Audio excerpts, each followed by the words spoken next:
देख रहे हैं नेटवर्क 33 राजकुमार के साथ। तो चलिए बढ़ते हैं आज की कहानी की ओर। दोस्तों, एक मिडिल क्लास फैमिली से बिलोंग करने वाला राघव अपनी ज़िंदगी में काफ़ी सारे उतार चढ़ाव देख चुका था, लेकिन 19 वर्ष की उम्र में उसने एक प्राइवेट कंपनी में जॉब पाई और राघव को काफ़ी दिनों से एक ऐसी जॉब की तलाश थी जिसके कारण वो अपने घर का खर्चा चला सके। राघव बेहद खुश था, लेकिन वो एक प्राइवेट जॉब भी थी। राघव के पिताजी को गुजरे आज 3 साल बीत चुके थे और तब जाकर राघव को घर का पूरा काम संभालना पड़ता था। अब राघव उस प्राइवेट कंपनी में जॉब करने के लिए जाने लगा। उस छोटी सी कंपनी के ऑफिस राघव के घर से तकरीबन 18 किलोमीटर पर मौजूद थे, लेकिन राघव हमेशा ट्रेन से उस ऑफिस तक पहुंचता। तभी एक रात राघव के साथ कुछ ऐसा हुआ जिसके बारे में राघव ने कभी सोचा तक नहीं था। रात के तकरीबन 10:30 बज रहे थे और आज ऑफिस का काम करते करते काफ़ी देरी हो चुकी थी और राघव को लगभग 18 किलोमीटर का एक विशाल रास्ता भी अभी तय करना था। लिहाजा राघव वहां से निकल पड़ा। जब उसने अपनी नज़र घड़ी की तरफ दौड़ाई तो रात के 11 बज चुके थे। चारों ओर अंधेरा अपने गहरे रूप में छाया हुआ था। स्टेशन पर पहुंचने के बाद जब राघव ने वहां का माहौल देखा तो उसने पाया कि स्टेशन पर काफ़ी खामोशी बिछी हुई थी, लेकिन राघव को इस चीज़ से कोई फर्क नहीं पड़ा। वो स्टेशन के एक बेंच पर बैठ गया और जल्द ही प्लेटफार्म के ऊपर ट्रेन भी पहुंच गई। ट्रेन के पहुंचते ही वो ट्रेन में दाखिल हुआ और उस बोगी की एक सीट पर बैठ गया। जिस बोगी के अंदर लोगों की संख्या बेहद कम थी, तकरीबन 4 या 5 लोग ही मौजूद थे जो इस वक्त गहरी नींद में थे। राघव किसी को परेशान नहीं करना चाहता था, जिस कारण वो हल्का हल्का चलता हुआ एक सीट पर बैठ गया, लेकिन तभी उसका पैर फिसल गया और वो वहीं पर नीचे गिर पड़ा और नीचे गिरने की वजह से उसका एक हाथ सीट के नीचे फंस गया और वो अपने हाथ को निकालते हुए थोड़ा सा टसकने लगा और उसकी आवाज़ चारों तरफ फैल चुकी थी। फिर उनमें से एक आदमी झट से बोल पड़ा, अरे भाई साहब क्या हुआ, कहीं आपको ज़्यादा चोट तो नहीं लगी? इस पर राघव ने कहा, अरे नहीं अंकल, बस मामूली चोट आई है। और इतना बोलने के बाद राघव ट्रेन की उसी सीट पर बैठ गया और उसके बाद ट्रेन अपनी अच्छी खासी रफ्तार पकड़ते हुए वहां से निकलने लगी। राघव ट्रेन की खिड़की के पास बैठकर बाहर के नज़ारे को देखने लगा, जो सच में मन को भाने वाला था। चांद की हल्की हल्की रोशनी आज माहौल को बेहद खूबसूरत बना रही थी और तभी राघव की नज़र दहशत भरे एक नज़ारे पर पड़े तो उसकी आंखें फटी की फटी रह गईं। दरअसल उसने देखा कि कोई औरत ट्रेन के साथ साथ भाग रही थी। पहले तो राघव को ये सब ठीक से दिखाई नहीं दिया और बाद में जब उसने उस चीज़ को ठीक से देखने की कोशिश की तो अब उसे वहाँ पर कोई भी दिखाई नहीं दिया। ठंडी ठंडी हवाएं अभी भी बवाल मचाते हुए ट्रेन के अंदर पहुँच रहे थे और गर्मियों के मौसम में ट्रेन की विंडो में ठंडी ठंडी हवा का मज़ा लेना एक सुकून सा देता है। और इतने में उस भागती हुई ट्रेन से कुछ नीचे गिर पड़ा और यह उसी बोगी के अंदर से गिरा था जिस बोगी के अंदर इस वक्त राघव बैठा हुआ था। राघव जब दरवाजे के पास पहुंचा तो उसने देखा कि एक बक्सा लुढ़कता हुआ ट्रेन के साथ साथ बढ़ता जा रहा था। राघव का दिमाग घूम गया क्योंकि ये बक्सा तो अभी अभी बोगी के अंदर तक मौजूद था। हैरान की बात तो ये थी कि वह बक्सा ट्रेन के साथ साथ चल रहा था, जो दिखने में बड़ा ही अजीब था। राघव समझ चुका था कि इसके पीछे किसी परलौकिक ताकत का हाथ है। राघव बिना कुछ सोचे समझे जल्दी से ट्रेन की बोगी में बैठ गया। उसने एक बार भी ट्रेन के बाहर का नज़ारा देखना बेहतर नहीं समझा, क्योंकि वह ख्वाब का एक दृश्य देख चुका था और अब उसके अंदर इतनी हिम्मत नहीं थी कि वह बोगी से बाहर किसी भूत के दर्शन कर सके। तभी वो चुपचाप ट्रेन के अंदर बैठा रहा और तकरीबन 32 मिनट के बाद जब उसका स्टेशन आया तो वह बड़ी सावधानी के साथ उस स्टेशन पर उतर गया और अपने घर की तरफ रवाना हुआ। पता नहीं क्यों, लेकिन आज राघव का पूरा शरीर आग की भांति तप रहा था। उसे अपने शरीर में काफ़ी बेचैनी का सामना करना पड़ रहा था। पता नहीं उस समय उसे अपनी बॉडी के अंदर ऐसा फील क्यों हो रहा था। तभी राघव जल्द से जल्द अपने घर पहुंचना चाहता था, तो वो अपने 33 कदमों के साथ स्टेशन से निकल गया और सही सलामत वो अपने घर पर दाखिल हुआ। अपने घर पहुंचने के बाद राघव को बहुत अच्छा महसूस हो रहा था। वो जानता था कि आज उसने एक ऐसी शक्ति से सामना किया है जो हर किसी के लिए खतरनाक साबित हो सकती है।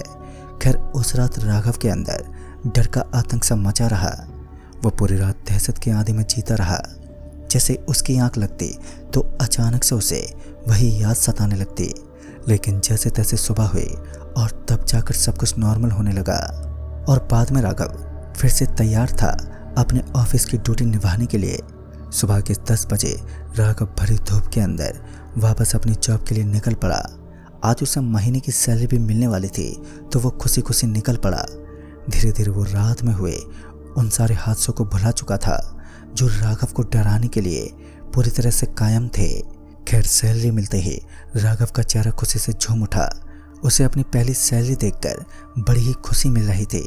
सबसे पहले वो बाजार में पहुंचा और उसने एक मिठाई का डिब्बा खरीदा जिसके अंदर काफ़ी अलग अलग प्रकार की मिठाइयाँ भी मौजूद थी। वो उस मिठाई के डिब्बे को लेकर वापस अपने ऑफिस के अंदर दाखिल हुआ और अपने वो काम में जुट गया। फिर तकरीबन रात के 7 बजे आज उसने अपना काम जल्दी ख़त्म कर दिया और अपना वो बैग लेकर रेलवे स्टेशन की तरफ चल पड़ा। स्टेशन की दूरी ऑफिस से बेहद ही कम थी तो पहले वो बाजार में टहलने लगा और उसके बाद जब वो रेलवे स्टेशन पर दाखिल हुआ तो आज उसे स्टेशन के ऊपर लोगों की चहलकदमी काफ़ी अच्छे से नज़र आ रही थी। चारों तरफ लोगों की भीड़ अच्छी खासी तरह दिखाई दे रही थी और तभी राघव के पेट में एकदम से जलन सी होने लगी। पेट में जलन महसूस होने पर राघव समझ चुका था कि उसके पेट में एसिडिटी हुई है और उसे जल्द से जल्द किसी ठंडी चीज़ को ग्रहण करना चाहिए। वह सीधा एक गन्ने के जूस वाले के पास पहुंचा और वहीं पर एक गिलास जूस की मांग करने लगा। उस जूस वाले ने राघव के हाथ में एक गिलास जूस का थमा दिया और उसके बाद राघव वहीं पर खड़ा होकर जूस पीने लगा तो उसे पता ही नहीं चला कि वक्त कब बीत गया। वो चुपचाप जूस पीता हुआ स्टेशन पर टहल रहा था और तभी वो जूस वाला उसे आवाज़ देते हुए बोला, अरे भाई साहब, ये गिलास तो देते जाओ। लिहाजा राघव वापस पलटा और उसके हाथों में पैसों के साथ साथ उस गिलास को भी थमा दिया और फिर स्टेशन के उसी बेंच पर आकर बैठ गया जहां वो हमेशा बैठता था। वो अभी बैठा ही था कि उसके बगल वाली सीट पर एक और आदमी वहां पर आकर बैठ गया और वो कहने लगा, यहाँ से जाने वाली इस ट्रेन के बाद जो भी ट्रेन आती है वो डर का दूसरा नाम है। राघव को ऐसा लगा कि यह आदमी थोड़ा दिमाग से ठीक नहीं है, जिस वजह से उसने उस आदमी की बातों पर बिल्कुल भी ध्यान नहीं दिया और वो चुपचाप वहीं बेंच पर बैठा रहा। और उसी वक्त राघव के फ़ोन की घंटी बजने लगी। जब उसने अपनी नज़र फ़ोन पर मारी तो उसने पाया कि उसके घर से फ़ोन आ रहा था। फ़ोन उठाने पर उसे पता चला कि आज उसे किसी काम के बारे में बताया गया था और जल्दबाजी के चक्कर में वो उस सामान को लाना ही भूल गया था। बाद में उसने वहाँ से उस सामान को लाना ही बेहतर समझा। लिहाजा राघव स्टेशन से निकलता हुआ सामान लाने के लिए वापस उसी दुकान पर चल दिया जहाँ से उसे सामान खरीदना था। वहाँ पर पहुँचने के बाद वो सामान खरीदने लगा। उस दुकान की दूरी स्टेशन से काफ़ी ज़्यादा थी, लेकिन जब तक राघव स्टेशन पर पहुँच पाता तब तक उसे 1 घंटा बीत चुका था और वहाँ के यात्रियों के अनुसार ट्रेन निकल चुकी थी और अब एक अंतिम ट्रेन जो रात के 11:15 बजे स्टेशन पर दाखिल होने वाली थी तो राघव उसी से सफ़र करता हुआ अपने गांव पहुंच सकता था। राघव अपने सर को पकड़ता हुआ बेंच पर बैठ गया क्योंकि उसने इस सामान के चक्कर में अपने उस ट्रेन को निकाल दिया जिसमें वो हमेशा सफ़र करता था। अब वो चुपचाप स्टेशन पर बैठा ही था कि कुछ यादों ने उसके दिल में दहशत पैदा करना शुरू कर दिया। दरअसल उसे याद आने लगा कि एक रात पहले इस स्टेशन पर उसके साथ कुछ ऐसी हरकतें दिखाई दी थी जिन्हें देखकर वो एकदम से बहुत चक्कर रह गया था। यानी कि इस स्टेशन पर कुछ ऐसी अजीब शक्तियाँ हैं जिनका डर और भय इस स्टेशन पर अपना कहर बरपाती हैं। अब वो एक ऐसी जगह पर फंस चुका था जहाँ पर चारों तरफ भय की आंधी और दहशत का कहर था। वो अपने आप को बचाने के लिए किसी सुरक्षित स्थान को अपनाना चाहता था, लेकिन चारों तरफ सिर्फ और सिर्फ अंधेरा ही नजर आ रहा था। और तभी उसकी नज़र सामने की तरफ घूमते हुए एक आदमी पर पड़ी जिसने कुछ सफ़ेद सफ़ेद कपड़े पहन रखे थे और वो स्टेशन की पटरी के पास टहलने लगा। राघव उसे आवाज़ देते हुए बोला, आप ही स्टेशन मास्टर हो क्या सर? राघव उसे 2 या 3 बार आवाज़ दे चुका था लेकिन उस आदमी का कोई भी जवाब नहीं आया। ऐसा लग रहा था मानो उसे राघव की आवाज़ सुनाई ना दी हो। और जब राघव को भी लगा कि इस आदमी को आवाज़ देने का कोई फ़ायदा नहीं है तो उसने उस आदमी को नज़रअंदाज कर दिया और वो चुपचाप स्टेशन के उसी बेंच पर बैठा रहा लगभग आधे घंटे तक वह आदमी वहीं पटरों पर बैठा रहा और अब वक्त हो चला था एक बार फिर ट्रेन का स्टेशन पर दाखिल होने का। लेकिन आज अब तक सब कुछ एकदम सामान्य चलता रहा, या फिर यूं कहें कि अभी तक राघव के साथ ऐसा कोई भी हादसा नहीं हुआ जो उसे हैरानी या फिर अजीब दास्तां में डाल सके। सब कुछ एकदम सही चल रहा था। लेकिन कहते हैं कि खामोशी तूफान से पहले का संकेत भी हो सकती है। फिर जब राघव को ट्रेन आती हुई नजर आई तो उसने अपना सारा सामान उठाया और अपनी पहली सैलरी की खुशी में ट्रेन की सबसे पहली वाली बोगी के अंदर चढ़ने लगा। लेकिन इससे पहले कि वो उस बोगी के अंदर चढ़ पाता कि किसी ने उसे पीछे से आवाज़ दे तो कहा, अरे भाई साहब, अपना सामान तो लेते जाइए, आप तो इसे यहीं भूल गए।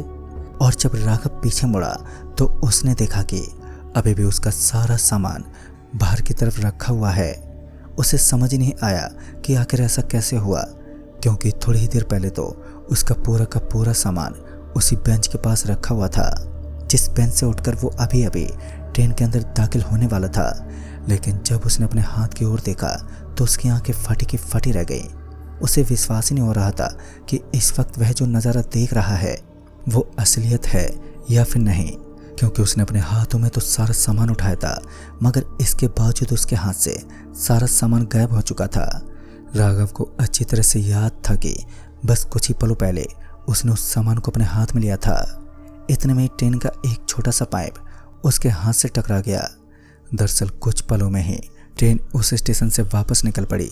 अपने सामान की परवाह ना करते हुए राघव जल्दी से ट्रेन की एक बोगी के अंदर चढ़ गया, क्योंकि वो जानता था कि यह ट्रेन बहुतों के लिए एक मेन जगह मानी जाती है, और अगर वह गलती से भी इस ट्रेन या फिर स्टेशन पर फंस गया तो कहीं ना कहीं बात उसकी जान पर आ सकती है। लिहाजा राघव ट्रेन के उस बोगी के अंदर चढ़ गया जिसके अंदर काफ़ी सारे लोग बैठे हुए थे। और जब राघव की नज़र उन लोगों पर पड़ी तो उसे एक राहत की सांस मिली। लेकिन उस दिन राघव सही सलामत अपने स्टेशन तक पहुंच गया, और जब उसके सामान के बारे में छानबीन की गई तो वह उसी बोगी के अंदर पाया गया जिसमें वो बैठने वाला था। और दोस्तों, इस तरह उस दिन राघव एक क़यामत की रात से बचकर निकल गया। इस घटना को बीते काफ़ी वक्त बीत चुका है, लेकिन राघव आज भी उस स्टेशन पर जाने से कतराता है, क्योंकि वो स्टेशन राघव के मन में एक खौफ का ऐसा निशान छोड़ चुका है जिसे समझ पाना हर इंसान के लिए बहुत ही मुश्किल होता है। तो दोस्तों, इस कहानी में बस इतना ही। तब तक के लिए बाय एंड टेक केयर।